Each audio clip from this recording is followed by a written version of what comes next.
Hi everyone, my name is Bob Munn, and on behalf of the IFPA Board of Directors, welcome to the first installment of 2020 Industry Insights. 2020 is part of your board's mission to help IFPA members innovate and prepare for community publishing challenges of the future.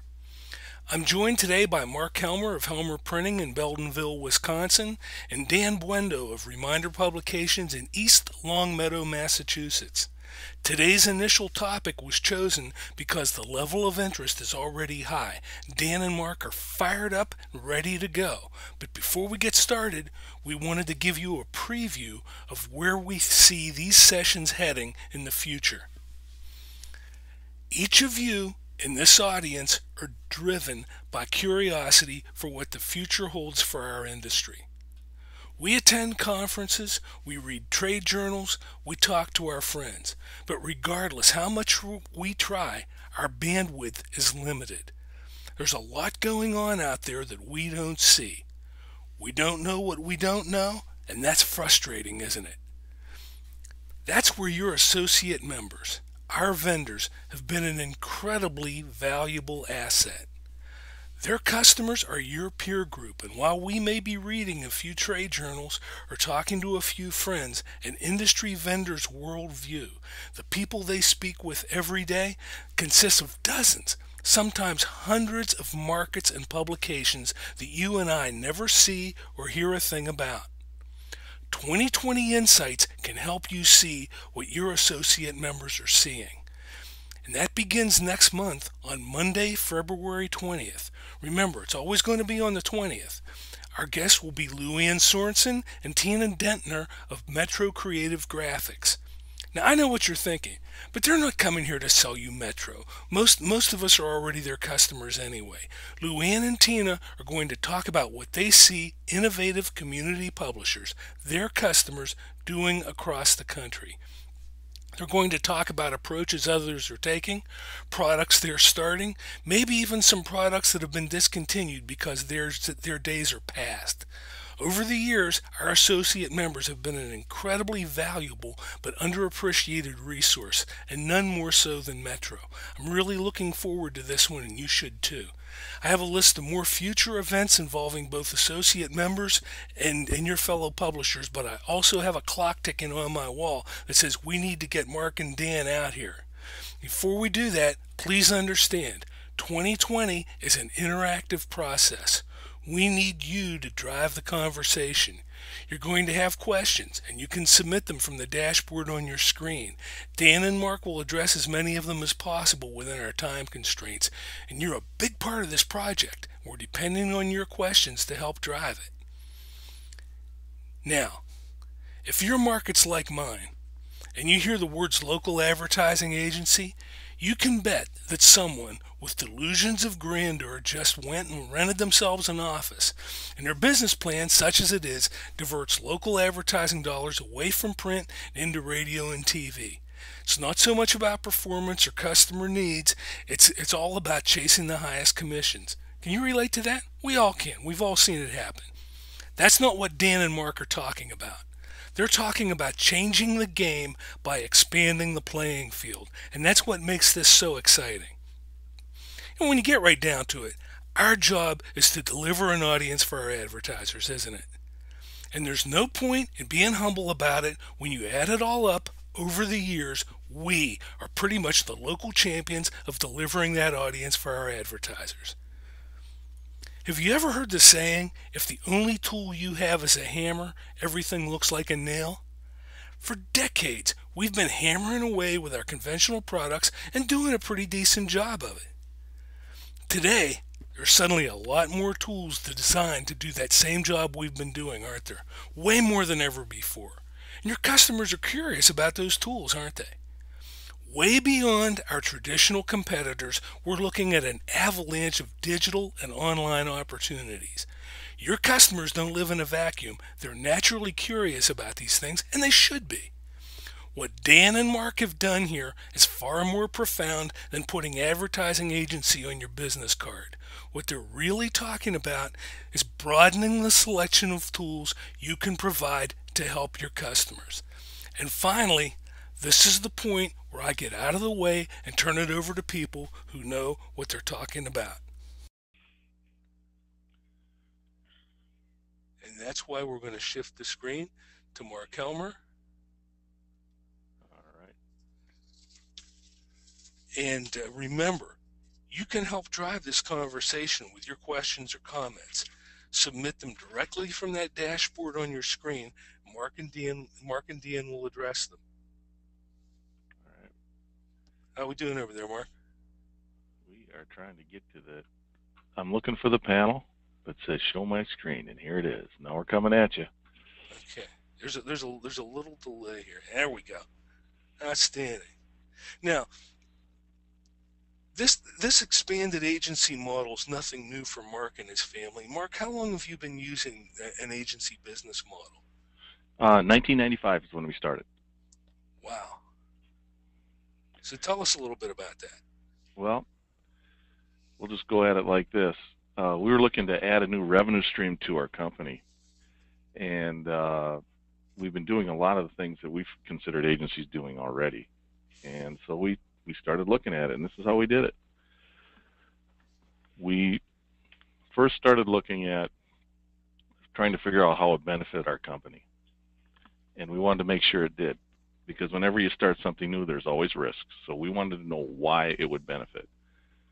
We felt that we were doing a lot of this agency type work already, just not getting paid for it or getting in control.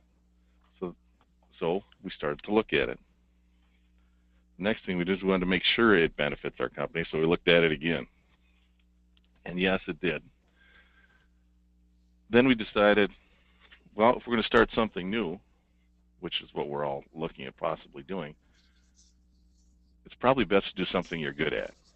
And we felt we were good at designing ads because we were pretty much making up most of the ads that went into our competitors' paper after we did it.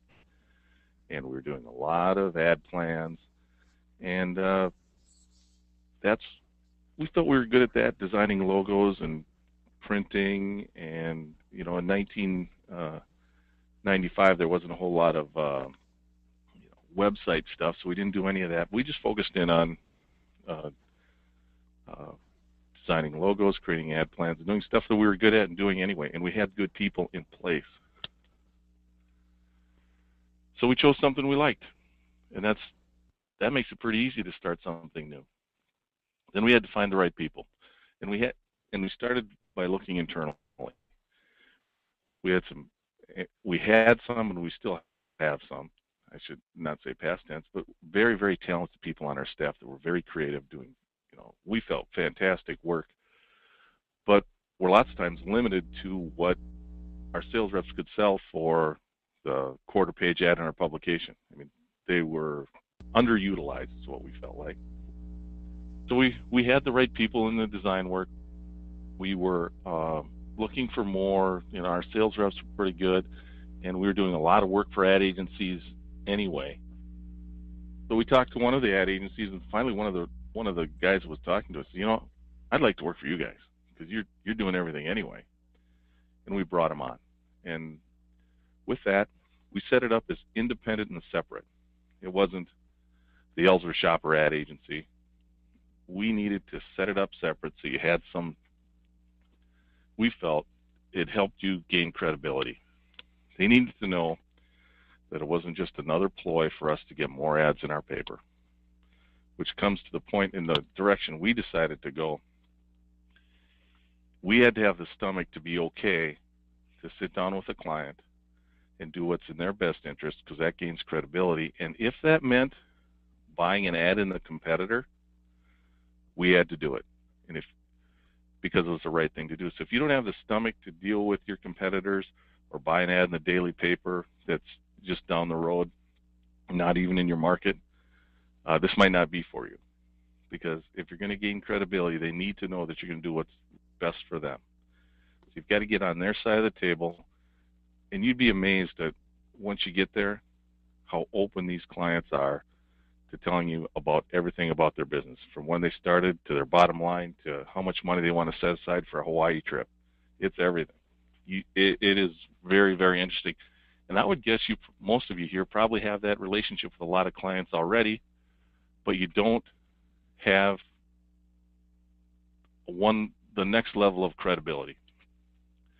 The next thing is, we were doing all this for the same rate we were getting for making up a quarter-page ad, and that was frustrating.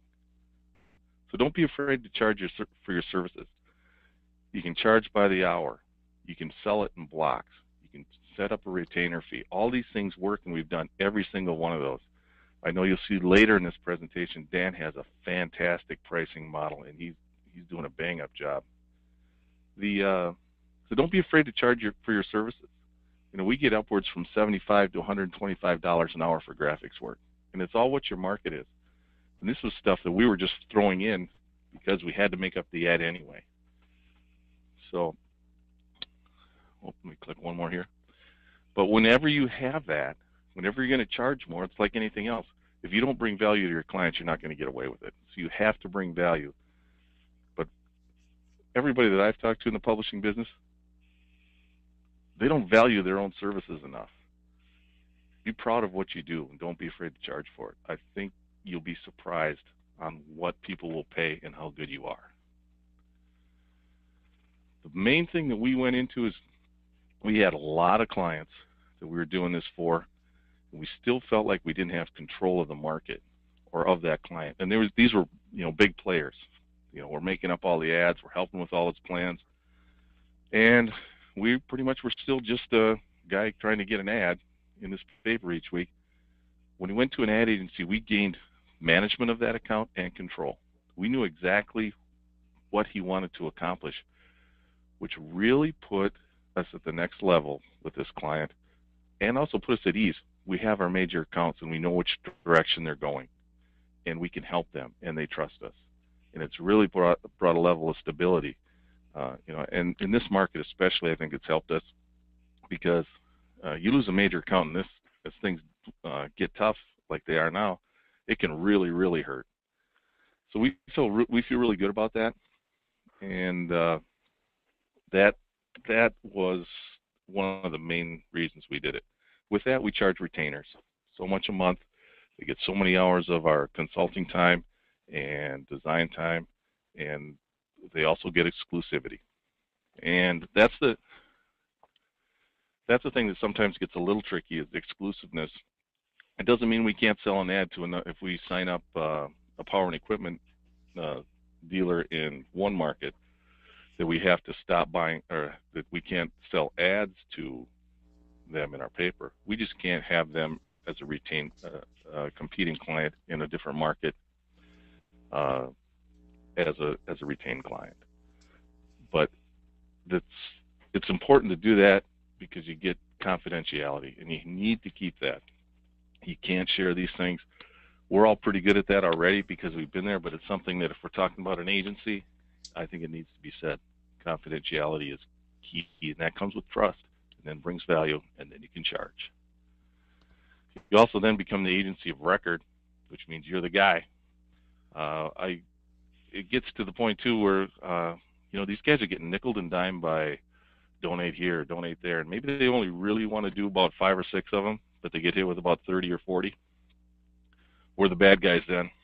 All they say is, and we have a code word, call Mark.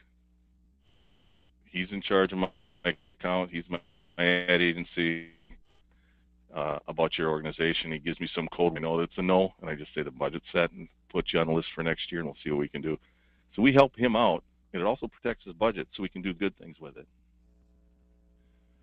So the other part of it is, how do you fit this into your overall company?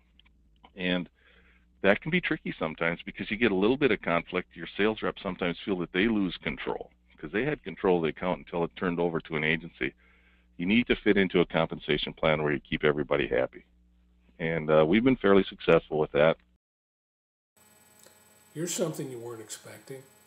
Apparently one of you is trying to multitask and do some emails during the webinar. That's okay. It's between you and me. YouTube limits us to 15 minutes, so this is divided into 3 segments. You've just finished number 1. Now, to get back to Dan and Mark, click on the Session 2 link. It will take you right where you want to be. Just think of it as flipping the record over.